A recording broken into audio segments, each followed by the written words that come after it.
تحفظ دین نے کر دیا ہے نام رقم، ذہن و دل کا کل ستا ہو رہا ہے اس سے نم۔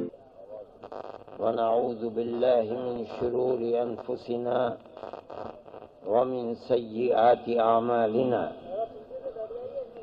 من يهده الله فلا مضل له ومن يضلله فلا هادي له، ونشهد أن لا إله إلا الله وحده لا شريك له، ونشهد أن سيدنا ومولانا محمدا عبده ورسوله، أما بعد۔ صدر محترم، میرے محترم مولانا مکرم صاحب، جمعیت علماء ہند کے ورکرز، مسلمانوں کے اسٹیج پر بیٹھے ہوئے لیڈر اور اپنے دل میں چسک اور درد رکھنے والے سامعین کرام،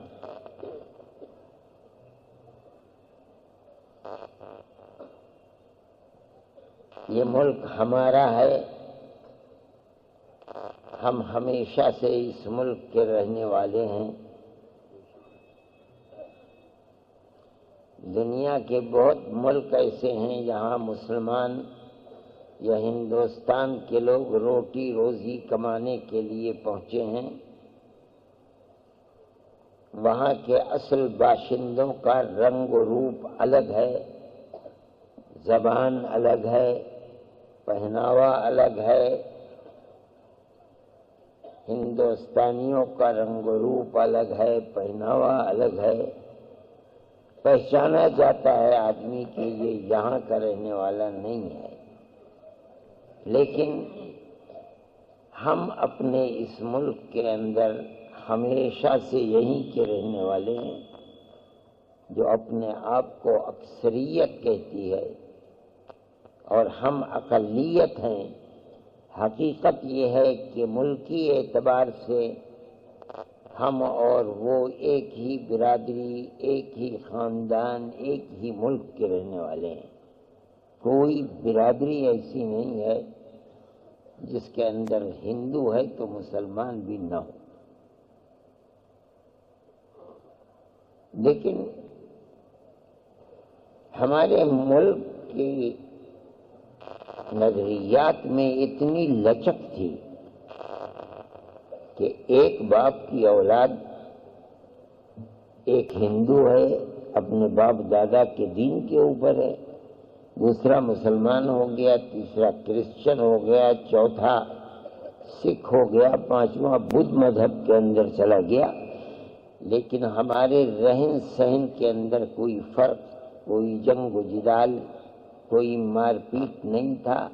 ہر ایک دوسرے کا احترام کرتا تھا، بڑے چھوٹوں پر شفقت کرتے تھے اور چھوٹے بڑوں کا احترام کرتے تھے۔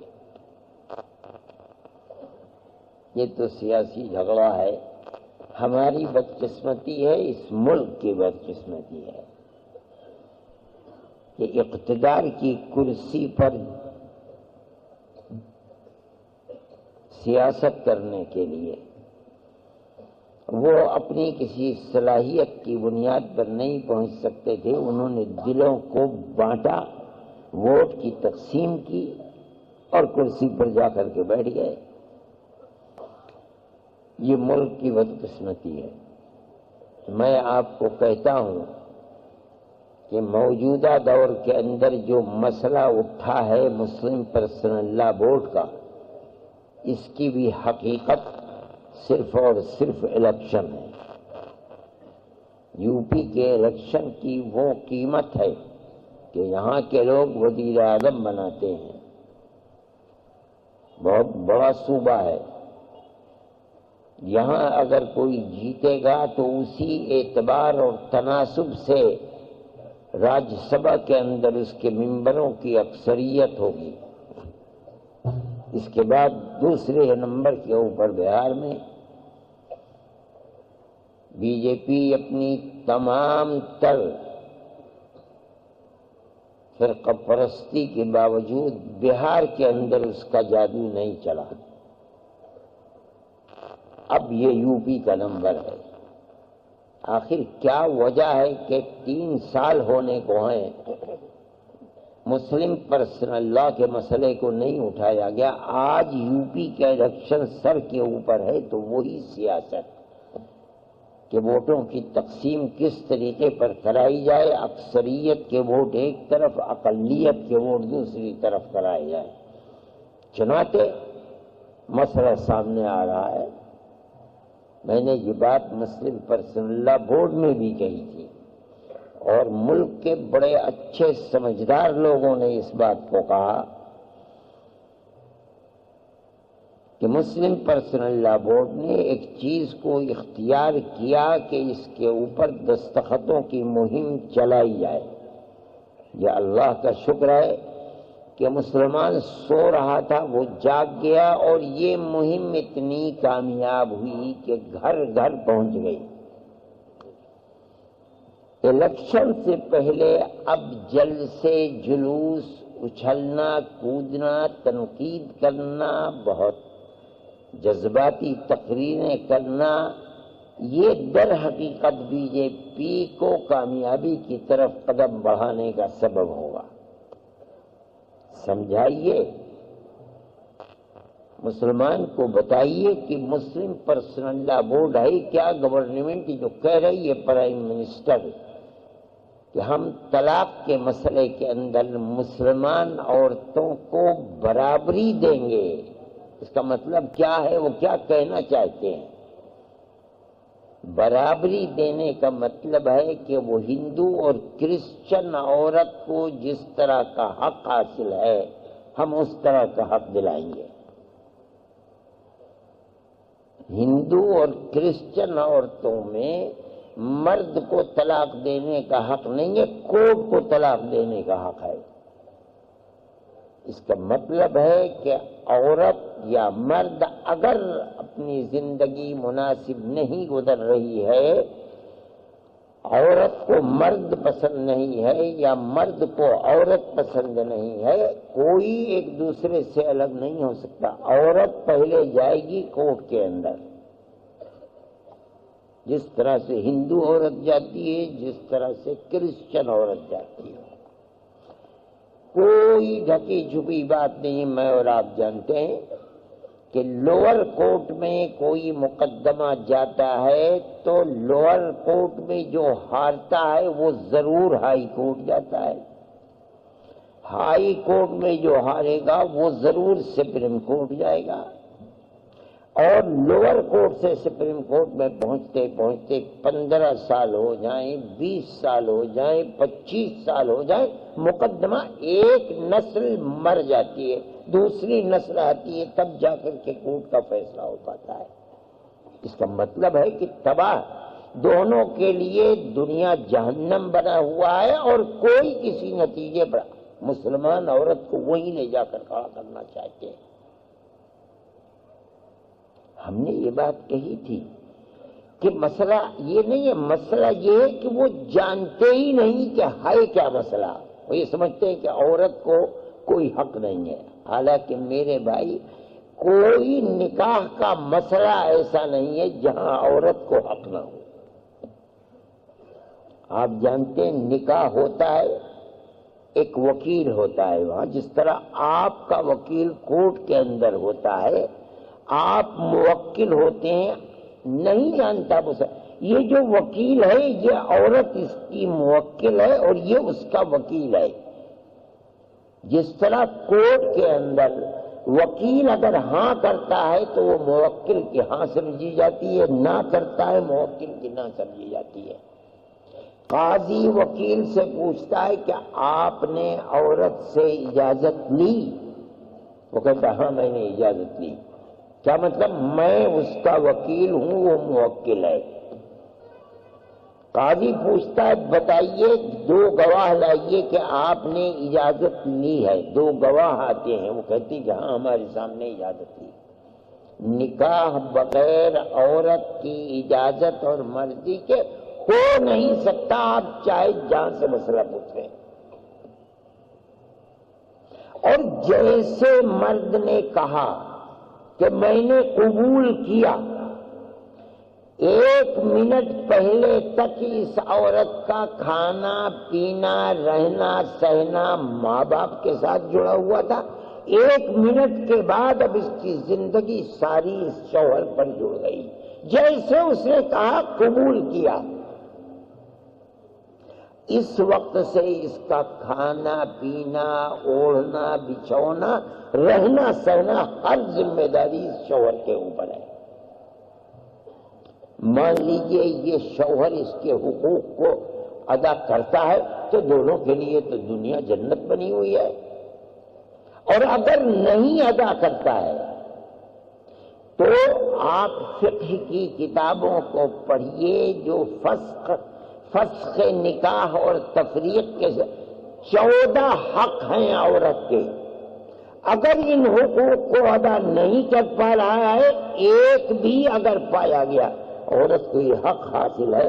اگر اسلامی حکومت ہے تو قاضی کے پاس جائے، جا کے کہے کہ میرا حق ادا نہیں کر رہا، تفریق کر دی جائے. قاضی 1 مرتبہ کہے گا حالات کو درست کرو، شوہر اگر کہتا ہے کہ میں درست کر لوں گا، موقع دیا جائے گا. اگر پھر نہیں کرتا ہے، اگر اسلامی عدالت ہے تو قاضی تفریق کرا دے گا. عورت آزاد ہے، مرد آزاد ہے.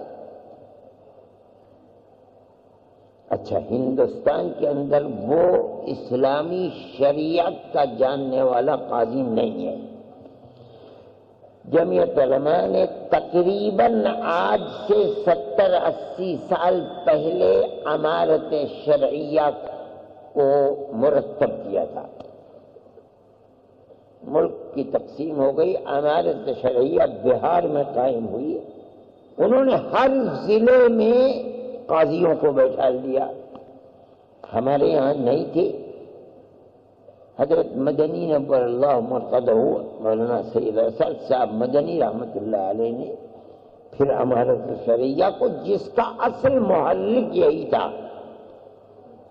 اب جگہ جگہ نظام قائم ہے اور 1 سال کے اندر ایک جگہ 50-50 80-80 100 مسئلے آتے ہیں فسخ نکاح کے، اور فسخ نکاح کیا جاتا ہے.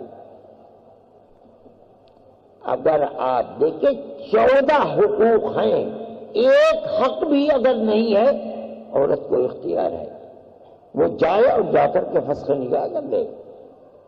میں دعوے کے ساتھ کہتا ہوں کہ جتنا عورت کی مرضی کا نکاح اور طلاق کے اندر اختیار اسلام نے دیا، کوئی مائی کا لال کسی مذہب کے اندر پیش نہیں کر سکتا. ان 14 حقوق میں سے اگر ایک بھی پامال ہو رہا ہے، عورت کو حق حاصل ہے کہ جائے فسخ نکاح کرا دے. اچھا، آئیے طلاق کے اوپر. طلاق کا قانون اور قاعدہ شریعت کے اندر پسندیدہ، میرا اور آپ کا نہیں، رسول اللہ کا پسندیدہ طریقہ یہ ہے، مرد اور عورت کی اگر نہیں بنتی 1 طلاق دے دے، پاکی کی حالت میں، طہر جس کو کہتے ہیں، حیض کی حالت میں نہیں. اور ایسا طہر جس کے اندر مرد عورت کے پاس نہ گیا ہو. یہ شرط ہے اچھی اور پسندیدہ طرح. کیوں؟ اس لیے کہ ہو سکتا ہے اگر اس طہر کے اندر گیا ہے اور مان لیجئے کہ علوق ہو گیا، یعنی بچے کا بیج پڑ گیا، تو اب اگر طلاق دے گا تو اس کی عدت 9 مہینے میں جا کر کے پوری ہوگی. شریعت نے ہر جگہ لحاظ رکھا کہ اگر الگ ہو رہے ہیں تو کم سے کم مدت کے اندر الگ ہو کر مرد بھی آزاد، عورت بھی آزاد. 1 طلاق دے دی. اب اگر غصہ اتر گیا مرد کا یا عورت نے طلاق لی تھی، عورت کا غصہ اتر گیا، اس عدت کے اندر نکاح کی ضرورت نہیں ہے۔ اگر طلاق رجعی تھی، مرد کو اختیار ہے کہ وہ جائے 2 گواہوں کو لے لے، بھائی میں نے اپنے نکاح کو پھر رجوع کر لیا اپنی طلاق سے۔ لیکن اگر عدت گزر گئی تو بغیر عورت کی مرضی کے دوبارہ نکاح نہیں ہوگا۔ عورت اپنے گھر بیٹھ گئی، عدت ہو گئے، اگر چاہتا ہے عورت کے پاس اپنا دوبارہ پیغام بھیجے، اگر نکاح کے لیے عورت تیار ہوگی دوبارہ نکاح کر لے۔ دوسرا طلاق بائنہ، یہ کہتے کہ تو مجھ سے بائنہ ہو گئی، الگ ہو گیا۔ اب اگر مرد خود چاہتا ہے کہ نکاح کرے نہیں ہوگا، اگر عورت بھی تیار ہے دونوں کا نکاح پھر بھی ہو سکتا ہے۔ اگر عورت نہیں چاہے گی نکاح نہیں ہوگا۔ اگر 3 طلاقیں دے دی اور مرد نے اس طلاق کے عمل کو جو اللہ اور اس کے رسول کو پسند نہیں ہے کھلواڑ بنا لیا، جب اٹھتا ہے طلاق، اگر 3 مرتبہ اس نے جس عورت کو اللہ کے نام کے اوپر بیوی بنایا تھا پھر طلاق دے دیتا ہے، تو شریعت یہ کہتی ہے کہ اب یہ مرد اس لائق نہیں ہے کہ یہ پاک دامن عورت اس کے ساتھ رہے۔ آزاد ہے، عورت آزاد ہے، جس سے چاہے نکاح کرے۔ ہر جگہ عورت کی مرضی کو دخل ہے۔ یہ اس طرح بیان کرتے ہیں کہ جیسے اسلام میں عورت بالکل مجبور ہے، جس طرح بکری اور بھینس کو آدمی بیچتا ہے اور اس کو کھوٹے سے کھول کر دوسرے کے ہاتھ میں دے دیتا ہے، اسلام میں عورت کا تصور یہ غلط ہے، غلط ہے، غلط ہے۔ اب یہ چاہتے ہیں کہ ہم مسلمان عورت کو ان تمام مراحل سے نکال کر کے وہاں لے جا کر کے کھڑا کر دیں جہاں کرسچن عورت اور ہندو عورت ہے۔ جو اسلام کی اس حقیقت سے آشنا ہے، وہ شریعت جسے رسول اللہ لے کر آئے ہیں اور اللہ نے جس شریعت کو جبرائیل امین کے واسطے سے رسول اللہ کے مبارک قلب پر اتارا ہے، ہم اس شریعت کو بدلنے والے کون ہیں؟ ہمارے پاس تو اس کا کوئی حق نہیں ہے۔ ہم اسی لیے کہتے ہیں کہ ہم شریعت مطہرہ کے اندر نہ خود کوئی دخل دے سکتے ہیں اور نہ دنیا کی کوئی طاقت دخل دے سکتی ہے۔ رہ گئی یہ بات کہ عورت خوار اور ذلیل ہے، تو میرے بھائی ہندوستان کے اندر اسلام کوئی کل تو آیا نہیں۔ ہندوستان کے اندر اگر اسلام کی زندگی 1400 سال کی ہے تو ہندوستان کے اندر اسلام کی زندگی 1300 سال کی ہے۔ پہلی صدی کے آخر میں مسلمان خشکی کے راستے سے سندھ میں اور پانی کے راستے سے کیرلا کے اندر آئے ہیں۔ لوگ نہیں جانتے کہ اسلام کس چیز کا نام ہے۔ یہ چند لوگ تھے، کتنے پاکیزہ صفت لوگ تھے، ان کے دل کے اندر ایمان کی کیسی حرارت تھی، ان کے اخلاق کیسے تھے کہ لوگوں نے دیکھا اور دیکھ کر یہ فیصلہ کیا کہ جو ان کا دھرم ہے اس سے اچھا دھرم ہمارے پاس نہیں ہے۔ ان کے ہاتھ میں تلوار بھی نہیں تھی۔ یہ تو کشتیوں میں آنے والے لوگ تھے کتنے، ارے بھائی 100، 50، 500 آدمی ہوں گے۔ ان کے ہاتھ میں کیا طاقت تھی؟ تیر و تفنگ نہیں تھے، اس زمانے میں بم نہیں گرایا کرتے تھے۔ یہ ان کے پاس تو جو تیر تھے محبت کا تیر تھا، پاکی کا تیر تھا، امانت و دیانت تھی۔ لوگوں نے دیکھا کہ بھئی ان کی امانت و دیانت ہے، اس لیے جو مذہب ان کا ہے وہ سب سے اچھا مذہب ہے۔ لوگوں نے مذہب کو قبول اور ہر برادری نے مذہب کو قبول کیا۔ اگر جاٹ ہندو ہے تو جاٹ مسلمان بھی ہے، راجپوت ہندو ہے تو راجپوت مسلمان بھی ہے۔ میں ابھی مالی گاؤں اور دھولیا گیا تھا، لوگوں نے کہا کہ ہم مسلمان کھتری ہیں، اور یہاں ہندو بھی کھتری ہے، مسلمان بھی کھتری ہے۔ آپ کشمیر میں جائیے، برہمن ہندو بھی ہے، برہمن مسلمان بھی ہے۔ میں ابھی ظہر کے بعد پروگرام تھا دیوالی ملن کا بڑوت کے اندر، وہاں مجھے لوگوں نے بتایا کہ یہاں جتنے لوگ ہیں، جس برادری کے لوگ ہیں، اس کے اندر ہندو بھی ہے، مسلمان بھی ہے۔ میں ابھی مغرب کے بعد اپنے آفس میں بیٹھا ہوا تھا، وہاں ایک گوجر گریٹر نوئیڈا کے رہنے والے آئے، کہا کہ جتنے گوت ہمارے ہیں، ہر گوت میوات کے اندر یہ جتنے میو ہیں سب گوجر ہیں، جو ہمارے گوت ہے وہی ان کے بھی گوت ہے۔ کوئی برادری ایسی نہیں ہے کہ جس نے اسلام کو قبول نہ کیا ہو۔ اگر مسلم پرسنل لا تفریق کا سبب ہے، نا برابری کا سبب ہے، تو آگ تو 1300 سال کے اندر ایسی لگی ہوتی کہ ہندوستان بھسم ہو چکا ہوتا۔ کیسی آگ ہے؟ کوئی تو تفریق نہیں ہے۔ ارے بابا، 1300 سال سے مسلمانوں کا اپنا پرسنل لا ہے، ہندوؤں کا اپنا پرسنل لا ہے، کرسچن کا اپنا پرسنل لا ہے، بدھ کا اپنا پرسنل، اور کتنے قبیلے ہیں جن کے اپنے اپنے پرسنل لا ہے۔ مسلمان اپنے لا کے مطابق اذان ہوتی ہے مسجد میں چلا جاتا ہے، سکھ ہے اپنے مذہب کے مطابق چلا جاتا ہے اپنے مذہبی جگہ، کرسچن ہے وہ اپنی مذہبی جگہ چلا جاتا ہے، ہندو ہے وہ اپنی مذہبی جگہ چلا جاتا ہے۔ کوئی تو اختلاف نہیں ہے، کوئی تو لڑائی نہیں۔ لڑائی ارباب سیاست کے اپنے گندے دل کے اندر لڑائی ہے، کوئی تو ہے نہیں لڑائی۔ آپ کہتے ہو کہ نا برابری، ہم برابری نہیں، آپ برابری نہیں دیں گے، آپ تباہ کر کے رکھ دیں گے، عورت کی زندگی بھی برباد کر دیں گے، مرد کی زندگی بھی برباد کر دیں گے۔ ہم تو اس کو قبول نہیں کرتے ہیں۔ آپ کر کیا رہے ہو یہ تو بتا۔ ارے بابا، آپ کو حضرت مولانا نے ابھی فرمایا کہ آپ کو اگر عورتوں سے دلچسپی ہے تو آپ ان عورتوں کو مراعات دیجیے۔ آپ کو اگر مسلمان اقلیت سے دلچسپی ہے، برباد اور تباہ ہو رہی ہے اقلیت، اس کو اس کا حق نہیں مل رہا ہے، آپ اس کی تعلیم کے لیے کالج کھولیے۔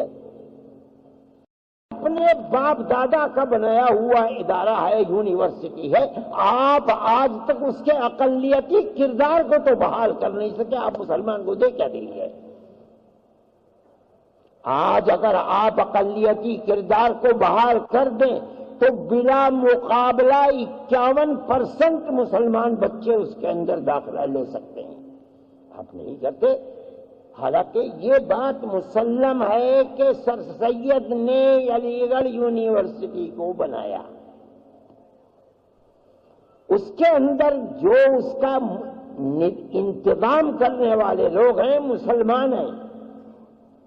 آپ کا صرف اتنا ہی تو مسئلہ ہے کہ آپ اس ملک میں جہاں مسلمان سے ٹیکس لیتے ہیں، ایک ادارے کی امداد کرتے ہیں، علی گڑھ میں کہتا ہوں 100 کروڑ دیتے ہو، 200 کروڑ دیتے ہو، کیا یہ 200 کروڑ دینے کی وجہ سے آپ اس کے اقلیتی کردار کو بحال نہیں کر سکتے؟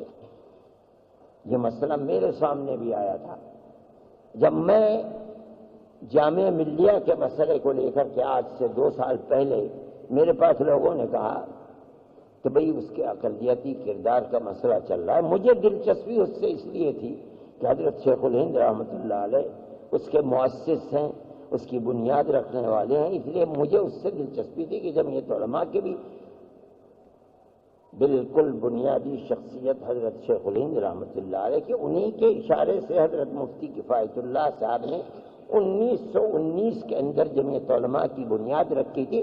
جب یہ بات طے ہونے لگی کہ اب چھوٹنے والے ہیں تو آئیں گے تو پلیٹ فارم کون سا ہوگا جس پر حضرت دوڑیں گے، تو مفتی کفایت اللہ صاحب نے امرتسر کے اندر جو مسجد خیر الدین ہے اس کے اندر 1919 میں جمعیت علماء کی بنیاد، 1920 میں حضرت شیخ الہند رحمۃ اللہ علیہ شروع کیا اور آتے ہی دوڑنے لگے اس کے اوپر۔ مجھے دلچسپی تھی، میں گیا پرائم منسٹر کے پاس اور میں نے کہا ان سے کہ آپ نے کہا میں جانتا ہوں، میں نے کہا جب آپ جانتے ہیں تو آپ کیوں نہیں اس کا اقلیتی کردار بحال کر دیتے؟ کہنے لگی وزارت تعلیم کا مسئلہ ہے اور چنا ہے چنی۔ میں کمل سبل جی کے پاس گیا، میں نے کہا کہ ایسی صورتحال ہے، کچھ بات چیت ہوئی، لیکن میں سمجھا کہ وہ یہ کہہ رہے ہیں کہ بھئی اتنی بڑی امداد دیتی ہے گورنمنٹ، تو اس امداد کے دیتے ہوئے ہم اس کے اقلیتی کردار کو کیسے فعال کرتے ہیں۔ ایک مرتبہ پھر میں کمل سبل کے پاس گیا، کمل سبل تو کھڑے ہو گئے، کہنے لگے کہ جس چیز کا میں 20 سال سے مخالف ہوں میں کیسے کر دوں؟ اس کا مطلب ہے کہ وہ تو اپنے دل میں لیے بیٹھے تھے کہ اس کے اقلیتی کردار کو بحال کیا ہی نہیں جا سکتا۔ میں نے کوئی زیادہ بات نہیں کی، لیکن میں پہنچ گیا پرائم منسٹر کے پاس اور میں نے جا کر کہا، اور میں اپنے ساتھ دلی میں جینیوں کا ایک کالج تھا جس کو ہائی کورٹ نے اقلیتی کردار دیا اور اس میں یہ لکھا کہ گورنمنٹ کی امداد کسی ادارے کے اقلیتی کردار قائم کرنے پر اثر انداز نہیں ہو سکتی۔ میں اس پورے کو لے گیا، پڑھوایا میں نے، اور جہاں جہاں فیصلہ تھا اس کے اوپر نشان لگا کر کے ان کے دفتر کے اندر ایک مسلمان رہا کرتے تھے IPS افسر تھے عتیق، آج کل وہ جنوبی ہند کے اندر، میں نے ان کے پاس بھیجا کہ یہ آپ پرائم منسٹر کے پاس بھیجیں۔ انہوں نے پرائم منسٹر کی میز کے اوپر رکھ دیا، انہوں نے لیا اور اس کو دیکھ کر وہ مطمئن ہو گئے۔ انہوں نے کپل سبل کے بعد بھیج دیا۔ کپل سبل اب کیا کر سکتے تھے؟ انہوں نے دے دیا اقلیتی کردار بحالی کے لیے جو سہیل صدیقی تھے ان کے پاس بھیج دیا، انہوں نے آرڈر کر دیا۔ لیکن دیکھیے اس کے بعد انہوں نے 4-5 پٹیشن دائر کرا دیے کہ یہ اقلیتی کردار اس کا بحال نہ ہونا چاہیے۔ اب جب لا کمیشن نے پوچھا ان سے کہ بتائیے آپ تو جو آج کل لیفٹیننٹ گورنر ہیں نجیب جنگ، انہوں نے تو علی گڑھ کے وائس چانسلر تھے، انہوں نے تو لکھ دیا، لیکن کپل سبل دبا کر کے بیٹھ گئے۔ انہوں نے، میں پھر گیا پرائم منسٹر کے بعد اور میں نے کہا کہ وہ یہ کہتے ہیں کہ میں 20 سال سے اس کا مخالف تھا۔ میرے منہ پر انہوں نے یہ بات کہی، کوئی اور ہنسنے لگے۔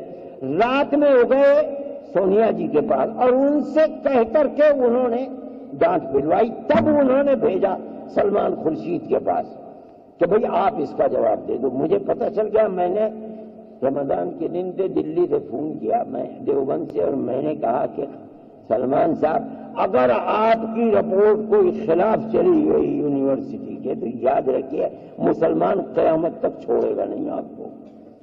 انہوں نے رپورٹ دی اور صحیح رپورٹ دی۔ کتنی مشکل سے آج وہاں 14,000 مسلمان بچہ پڑھ رہا ہے صرف اس لیے کہ اس کا اقلیتی کردار بھائی۔ یہ تو وہ ہیں جو بلا مقابلہ، اور جو مقابلے سے آئے وہ اس سے زائد ہیں۔ آپ کیوں نہیں ہماری یونیورسٹی کو، ہمارے باپ دادا کی بنائی ہوئی یونیورسٹی، کیوں نہیں اس کو آزاد کر دیتے؟ اس کے اقلیتی کردار کو بحال کیجیے۔ آپ کو رحم آ رہا ہے مسلمان پر، مسلمان عورتوں کے اوپر۔ ارے بابا ہمیں علم سے آراستہ تو ہونے دو۔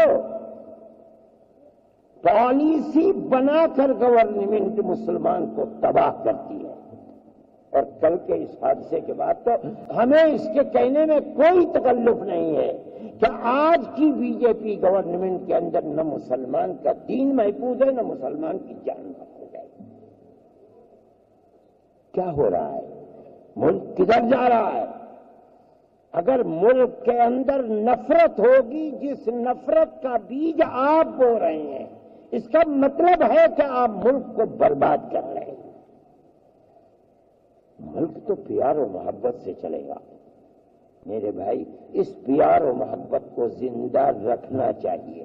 ہم لوگ کوئی سیاسی لوگ نہیں، حضرت مولانا نے فرمایا میں بھی سیاست کے قریب نہیں ہوں الحمدللہ، اپنی اولاد کو بھی سیاست کی چوکھٹ پر چڑھنے نہیں دیتا ہوں۔ ہم تو مذہبی لوگ ہیں، ہم یہ سمجھتے ہیں کہ سیاست کے گلی کوچے سے آواز آ رہی ہے نفرت نفرت نفرت۔ ہم کہتے ہیں مذہبی نقطۂ نظر سے کہ میرے بھائی اس نفرت کی جگہ پیار و محبت کے بیج بو۔ میں کہتا ہوں دیکھو یاد رکھو، جس طرح آگ کو آگ سے نہیں بجھایا جا سکتا، آگ کو بجھانے کے لیے پانی ڈالنا پڑتا ہے، میرے بھائی آپ نفرت کو نفرت سے نہیں بجھا سکتے۔ آپ کے لیے ضروری ہے کہ پیار و محبت کے چراغ کو جلائیں۔ جو آدمی جہاں ہے، محلے میں ہے، گاؤں میں ہے، شہر میں ہے، بازار میں ہے، دکان میں ہے، ہر آدمی کے ساتھ چاہے اس کا مذہب کچھ بھی ہو۔ اور میں کہتا ہوں کہ یہ تعلیم میں نہیں دے رہا ہوں، اگر حدیث پڑھنے والے حدیث کو پڑھائیں گے اور پڑھیں گے تو معاملات اور آداب کے سلسلے میں ایک مستقل باب ہے جہاں رسول اللہ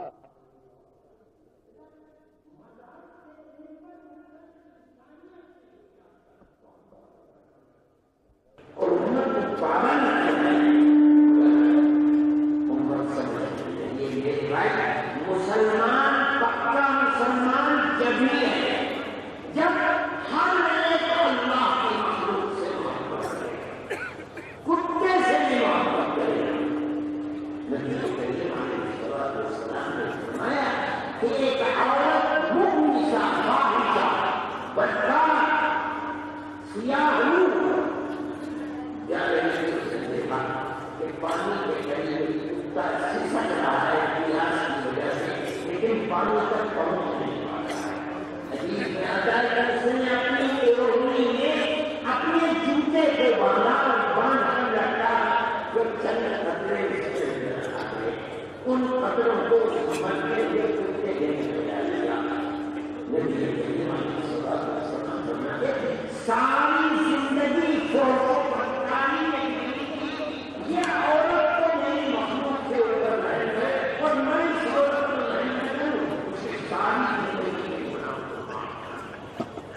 کوئی مسئلہ نہیں ہے بھائی، ہر آدمی کے ساتھ پیار و محبت کا معاملہ کرو۔ نفرت کے بیج کو اگر آپ بھسم کر سکتے ہیں اس کے سوا کوئی نہیں کر سکتا۔ ہو سکتا ہے کہ کسی کے ذہن میں یہ سوال ہو کہ یہ تو حکومتیں ہیں، گورنمنٹ ہے، ان کے مقابلے کے اندر ہم کیسے کامیاب ہوں؟ میرے بھائی میں ایک مسلمان ہوں اور مذہبی مسلمان ہوں، میں سمجھتا ہوں کامیابی دنیا کے لاؤ لشکر سے نہیں، اللہ کی تائید سے ہوتی ہے۔ اللہ مدد کرے گا اور یقیناً ہم صرف اللہ کی رضا کے لیے کر رہے ہیں۔ اس دنیا کو اس مصیبت سے نکالنے کے لیے اللہ ہماری مدد فرمائے گا۔ میرے بھائی میں یہ بات کہتا ہوں اور میں اس سے زائد کہنا بھی نہیں چاہتا ہوں، میں نے تو مسئلہ برائے مسئلہ آپ کو بتایا، ورنہ حقیقت یہ ہے کہ میں اس حق میں نہیں ہوں کہ مسلم پرسنل لا کے مسئلے کو ابھی موضوع بحث بنایا جائے۔ الیکشن ہو جائیں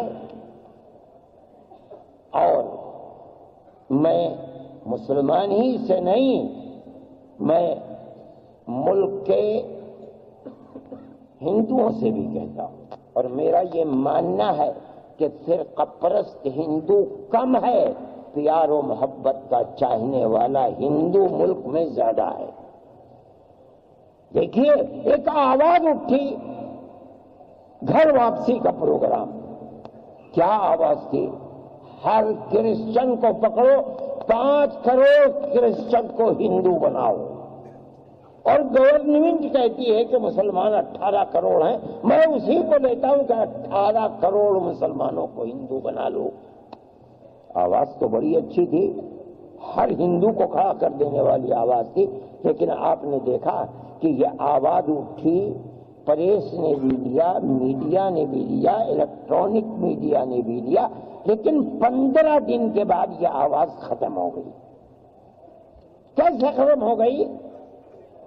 ہندو نے بھی یہ سمجھا کہ کسی دیوانے کی بڑ ہے، پاگل ہے، کوئی توجہ مت دو۔ پھر اس کے بعد دوسرا لے آئے، مسلمان اور کرسچن سے ووٹ کی طاقت کو چھین لو۔ بڑا اچھا پروگرام تھا، دنیا اگر کھڑی ہو جاتی تو ایک قیامت قائم ہو جاتی ہندوستان کے اندر، مگر ہندو نے کوئی اثر نہیں لیا۔ یہ کون لوگ تھے اثر نہ لینے والے جو اس ملک کے اندر امن و امان کو چاہتے ہیں؟ اس لیے میرا ماننا یہ ہے کہ ملک کی اکثریت یہ چاہتی ہے امن و امان رہے، اور اگر آپ اسی چیز کو دیکھیں گے تو آپ محسوس کریں گے کہ ملک کی اکثریت نے موجودہ گورنمنٹ کو جو نفرت کا بیج رات اور دن بو رہی ہے، اکثریت نہیں لائی۔ ووٹ کا صرف 31% ہے جس نے اس حکومت کو بنا دی۔ اس کا مطلب ہے کہ 70% ووٹ منتشر ہو گیا، 31% ووٹ جمع ہو گیا، حکومت بن گئی۔ یہ سمجھنا کہ ملک کی اکثریت فرقہ پرست ہے، غلط ہے، غلط ہے، غلط ہے، نہیں ہو سکتی میرے بھائی۔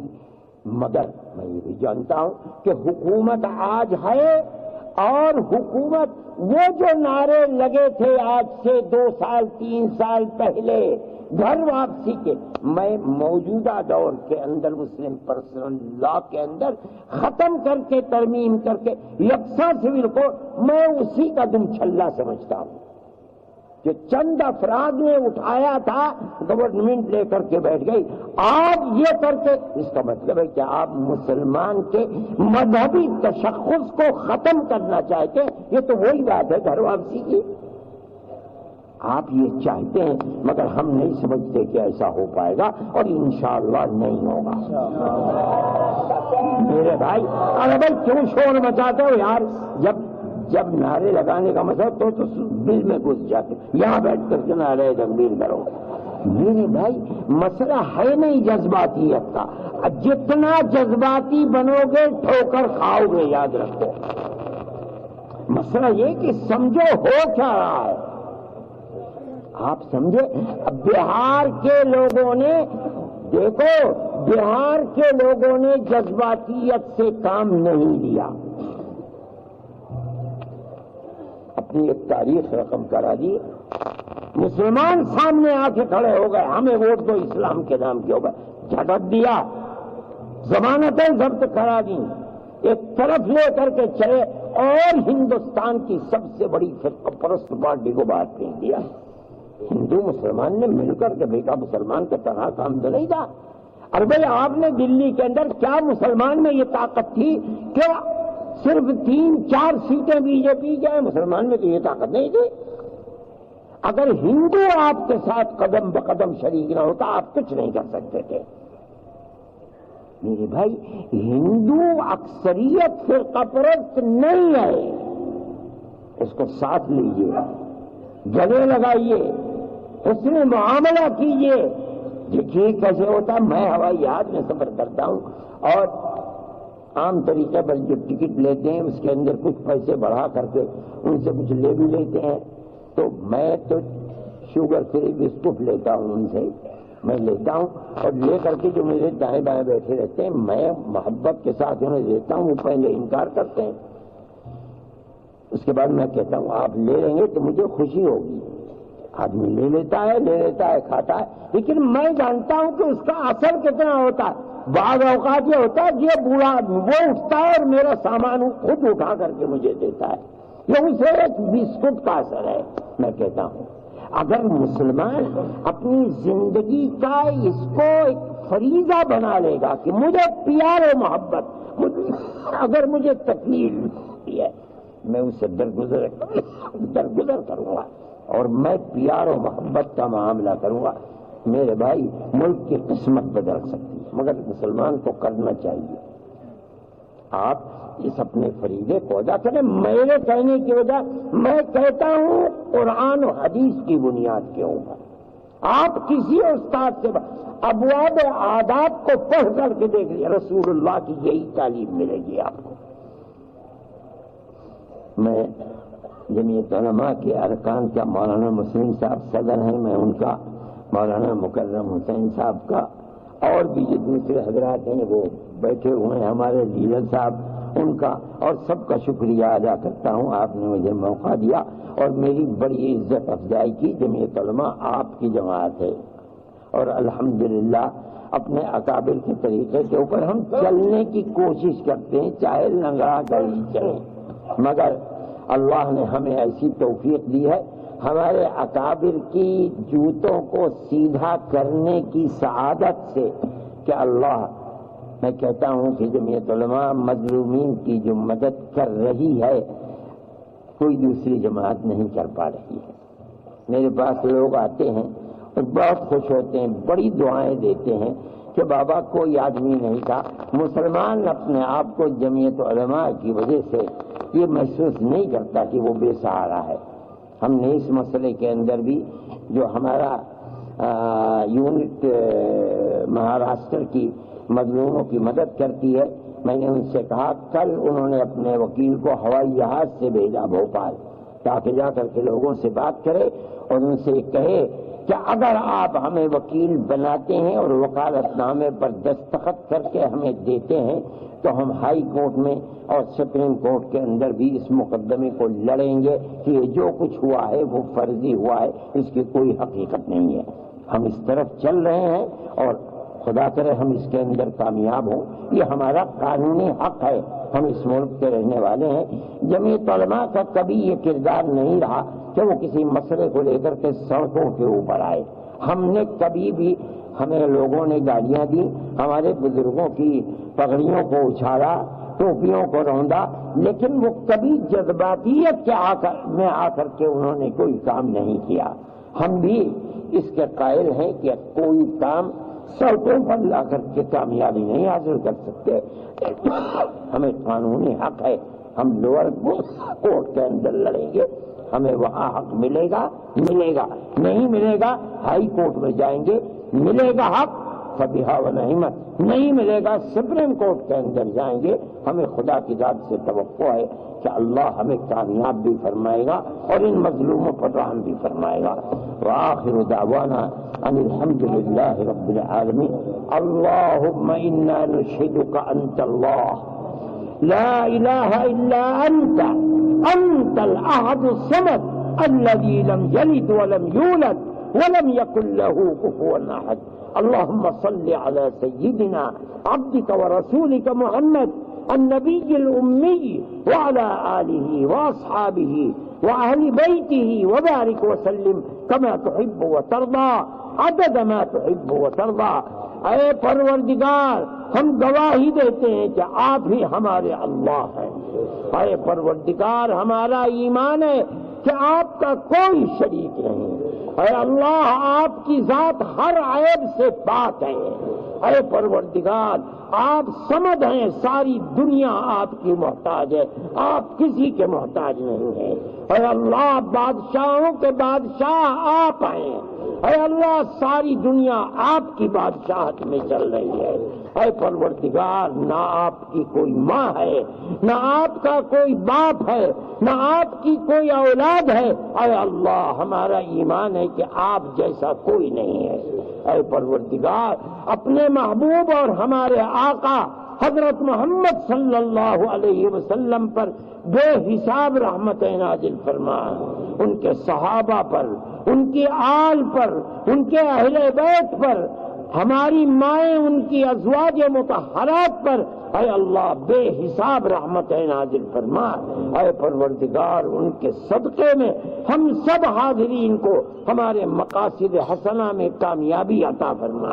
اے اللہ، ہمارے بیماروں کو شفا عطا فرما، پریشان حالوں کی پریشانی کو دور فرما۔ اے پروردگار، ہمیں اور ہمارے بچوں کو عفت و پاک دامنی عطا فرما، حیا ایمانی عطا فرما۔ اے پروردگار، ہمیں رزق حلال عطا فرما۔ اے پروردگار، ہماری دنیا کو بھی آباد فرما، ہماری آخرت کو بھی آباد فرما۔ اے اللہ، ہمارے ملک کے اندر پیار و محبت کا چلن پیدا فرما دے۔ اے اللہ، ہماری پرانی روایات کو زندہ فرما دے، ہر بسنے والے کو ایک دوسرے کے دکھ سکھ کے اندر شریک فرما دے، پیار و محبت کے بول کو بالا فرما دے۔